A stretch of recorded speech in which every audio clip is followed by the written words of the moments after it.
Hello, everyone. This is Keith Stone with the Center for Hellenic Studies, and I'm here with Greg, Nagy, Janet, and Helen and Sarah for office hours, HeroesX office hours. And the hour of today is hour 11, for which the question is, it looks back over both epics. By the time you have read through the Odyssey, especially Odyssey 24, has your view of Achilles, as shaped in your reading of the Iliad, undergone a change in any significant way or ways? And we had some responses to that. Would one of you like to bring up? I have some I can also, but I would like to defer to you first. Janet or Helen or Sarah. One of our participants is comparing Odysseus and Achilles, and how Achilles says he would rather be a servant in a poor man's house and alive rather than king amongst the dead. But they're wondering about that difference between the two, because Achilles has given up everything just for kleos, and Odysseus gets both kleos and a nostos. Yes. A point very well taken. So why does Achilles want to trade between Iliad and Odyssey in the Odyssey? Well, it's because he's saying it in the Odyssey. I hate to be simplistic about it, but I think maybe one way to look at it is that these characters are not characters who are independent of the narratives, of the stories, or let's use the technical expression of the plot. In modern literary criticism, we talk about plot and character. Aristotle would say mythos and ethos. But whatever it is, I think Aristotle has a good instinct that you can't divorce character from plot, which is what we moderns sometimes do. We like to take a character and put that character under a microscope and say, well, let's see, what are this character's pluses and minuses? But in a sense, those pluses and minuses play out within the narrative framework. And here, I want to emphasize that although I strongly believe that the Iliad and the Odyssey are complementary, that they are even interconnected, the fact nevertheless remains that they are two sides of one coin. I like to put it that way. I like to use that metaphor to indicate that the two sides have to do with two very different kinds of narrative. And once you put Achilles into the narrative of the Odyssey, he can't help but say what he does, I think. Reminds me of a part in the Iliad where so-and-so, unfortunately I forget the name, left his newly married bride, his new role of husband, and went to Troy to see if he could get into the songs of the Greeks. That more or less right, the kleos of the Achaeans. And to win the kleos of the Achaeans, Here, Achilles is in that kleos, but it's specifically the kleos of Odysseus in the Odyssey. And so it has it both ways. That's just as wonderful Sarah pointed out. Yeah. And since he's now in an epic where he has it both ways, he can't help but think, well, what if I had both? I really don't like to be dead. Achilles dies hard. That's another thing that I love to meditate on. The Antigone isn't part of our official project, but one thing that I especially like about the Antigone is that, unlike most interpretations, I don't know, my interpretation is that she really dies hard. She doesn't want to die, but she feels she has to die. And Achilles dies hard in the Iliad. Certainly in Iliad 9, he says it very clearly, is that I have just one life to lose, and I hate to lose it. Mm-hmm. I picked out a comment where someone said, Achilles got the short straw. That's just, sorry, well, Achilles. Short straw, but the better straw. I still think he's got the better straw because, look, he's the star of the story of Troy, and Odysseus can never top that, even though it's his intelligence that resulted in the victory of the Achaeans over Troy. But the Epic of Troy still privileges Achilles as the #1 hero who is defined by and defines the story of Troy, which is what Iliad means. And I know there are lots, I shouldn't say are, there were lots and lots and lots of Iliads. We happen to have the best one, or retrospectively, we think it's the best one that survived. But there were different versions. I'm not saying that in different versions we'd see different Achilleses, because we would. In some versions, he would be just the perfect heterosexual lover. We don't see much of that. We start seeing hints in 9, but if you're looking for a heartthrob male hero in Greek epic traditions, a heartthrob for young women, you don't see that much of him. Certainly back when, in the traditions of the Iliad, even as late as the 5th century, the heartthrob Achilles was there. Keith is working on editing an essay, not by me, about that just now, where, for example, in Euripides' Iphigenia in Aulis, you really see much more clearly the amoroso aspects of Achilles. Mm-hmm. The plot depends on it in a way. Yeah, in that case, definitely. Yeah. How about another one? Yeah, I love these questions and observations.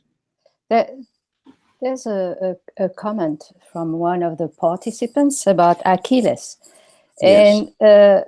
The way he sees it is right from the beginning in the Iliad, by refusing to fight under a failed leader, Agamemnon, Achilles is heroic. That's right from the beginning. Yeah. And we really, well, of course, it's nice to have the end, the Odyssey, but yes. we don't need it to love Achilles for what he is, because I agree. I agree. It's just that, you know, some of us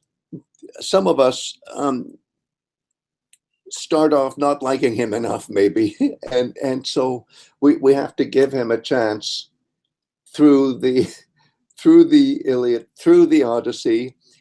And that's what I was trying to do with my question, is I'm bending over backward. I say, well, some of you may still not like Achilles even after you read Odyssey 24. I agree. And some of us are very attracted to what he's all about already in Iliad 1. I like that point. I'm just trying to be flexible. I think Achilles in the Odyssey becomes more sympathetic to me, or I become more sympathetic to him, because he doesn't seem as inhuman as he did in the Iliad. He's relentless in the Iliad. I mean, even though he relents a little bit at the end and gives back the body of Hector to Priam, he has his moment of weeping, or one of them, to be honest. It's not really until the Odyssey that he seems to have more than one side to him. Somehow. Well, and here we have a very seasoned reader of the Iliad and the Odyssey saying that. So I am not judgmental about people judging Achilles as being not humane enough in the Iliad. I guess I would still argue, dear Keith, that if we had everything that we should know about Achilles as background for the Achilles that is presented in the Iliad for, I hate to use the word Homeric audience, because what does Homeric audience means? It changes through time. But I'd say in the ancient world, in general, people would be sympathetic to the humane side of Achilles from the get-go. Mm-hmm. And that's something they would know it better than we do. And I totally agree with you. If you just get into this cold and start with Achilles at point zero in Iliad 1, which is what we moderns have to do, we really do need that humane side, which doesn't come out enough if you do start at point zero. And we do as moderns. What can we do? I suppose you could say, well, if you read the Iliad over and over and over again, you start realizing, especially in 9, but also later, especially in 24, that that humane side of Achilles really does come out. But my goodness, the kind of atrocities he commits and the kind of dysfunctionalities he exhibits, there's no denying that it's a tough experience for us.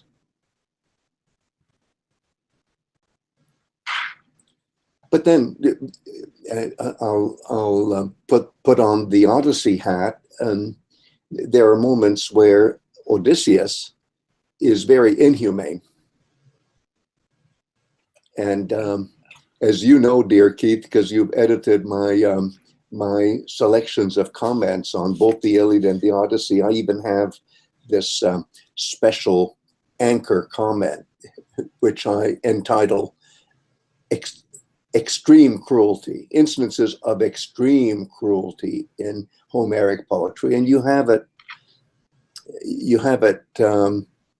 applied to both Achilles and Odysseus by the time we're finished with the 24 plus 24 rhapsodies of what for us is Homeric poetry. Mm-hmm. And you know what I'm thinking about? I'm thinking about the punishment that awaits the young women who slept with the suitors, the punishment that awaits the goat herd. It's just too ghastly even to detail here. And these are meant to be, I think, shocking by the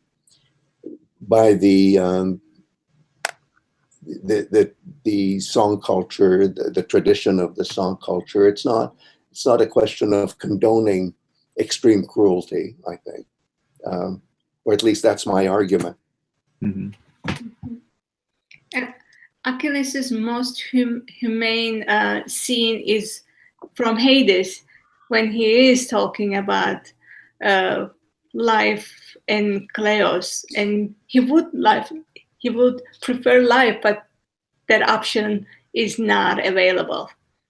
It wasn't. Yes. You know,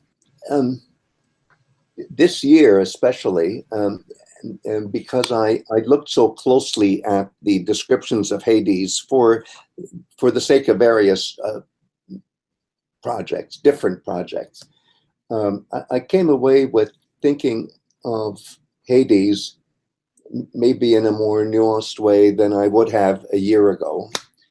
And the nuance is this, that yes, I still think, and I still argue, that Hades is a place of transition, but Hades can also show in various ways what the transition leads to, with special reference to special characters.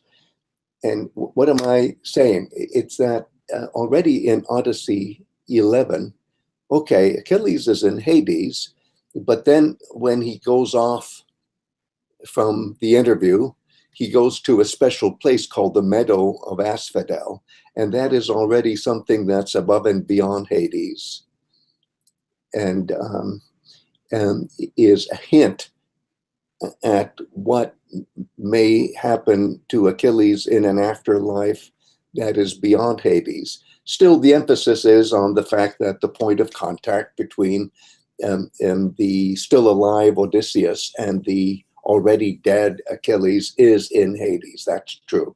But I'm saying there are already hints. And then in 24, in Odyssey 24, the Meadow of Asphodel comes up again. And it's not the point of contact for all these interviews that are happening in Hades, and the interviews of 11 and 24, but there's still hints of an afterlife, and that I wouldn't have said even a year ago. That's interesting. Are there hints for other figures that you can think of off the top of your head? Those yes, are Achilles yes. there, but and some of them are really blatant, like the vision of Heracles in Hades. There, the poetry simply says, well,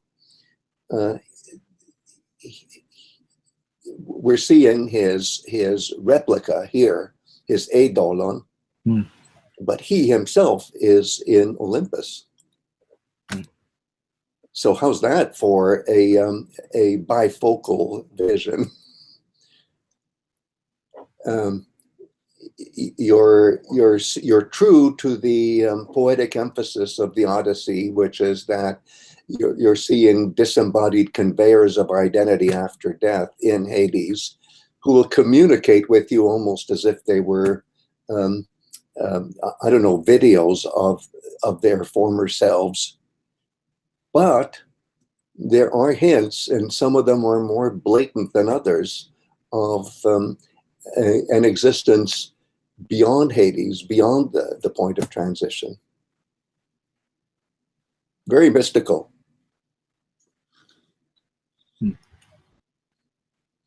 That reminds me of the doubling of the character of Helen that we spent some time thinking about maybe 2 years ago. Thank you. And they're the doubling about Helen. So some of them have to happen to the real Helen, and some have to happen to the hologram version of Helen. Yes, I'm so glad you brought up Helen and the hologram Helen. That is more evident in other sources, especially Herodotus, Euripides' Helen, the hologram Helen, the virtual Helen, the eidolon who is there in Troy, while the real Helen is back in Sparta where she should be, or various other more G-rated places.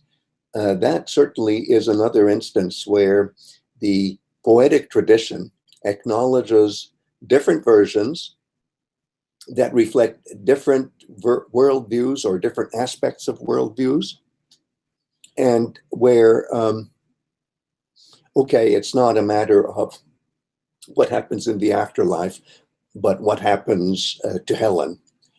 So here the challenge to the plot is different, but here again, the poetic device of the eidolon is a way of having your cake and eating it too, where you can see the dominant version of the myth, that it has to be in terms of a given story, in terms of the framework, but you get a hint, a clue. There's so many ways of describing this, of alternative traditions. Mm-hmm. The poet saying, "Oh, I'm telling this story, but I know there are other stories. I know other versions." Yes. Yeah. And that's the way it is. If we can loop back, since I know our time is starting to run out, and I'm so glad I've heard reactions from all four of you. If I loop back to the initial problem that we were grappling with, which is are we getting to know Achilles well enough? and I'm fascinated with the take of Helen. Say, yeah, I already get it in Iliad 1, whereas somebody else would say, I'm not sure of this yet, even as late as Odyssey 24, or maybe not even then. I can so see it, but I can see it in terms of the multidimensionality of these characters, that these characters are operative not only in terms of the one plot that we see in the Iliad and the one plot that we see in the Odyssey. I know they're complementary, but they're still distinct plots. But with the understanding that there were lots of other plots, which we can sometimes reconstruct pretty well, sometimes we can't. But here's the bonus, and I go back to this again and again. You know how all of us get discouraged sometimes reading the Iliad and the Odyssey, where say, will I ever really get this? It's getting so complicated, and even after all these years, I still get those moments of despair. This is just too much, I say to myself. But then the comforting thing is that the medium keeps hitting you over the head again and again and again. And you get not just a second chance, but you get a 5th chance, a 17th chance. And of course, if you allow yourself to go over it a second time and a third time, then it's even better. But I'm saying even from one read, there are plenty of hints that reinforce earlier hints, and it is a spectacular display of multidimensionality. And maybe that's why reading the Iliad and the Odyssey, every time we do it, every time we pick it up, is like a new experience. And imagine how much more fun it would be if we didn't have to pick it up and read it, but actually hear it. And when I say it, what is it? It could be it sub 1, it sub 2, it sub 3, all the way. Mm-hmm. Yeah, it might be in fact a different Odyssey or Iliad. Oh yes, if we heard it performed. Oh yes, and of course, no, I can't stop, but maybe this is a way you could artificially stop me, is when you think of the prophecy of Tiresias, where, oh no, it's not the end, as you see in old-fashioned films where it's actually written out at the end. The end is when Odysseus and Penelope finally get together again.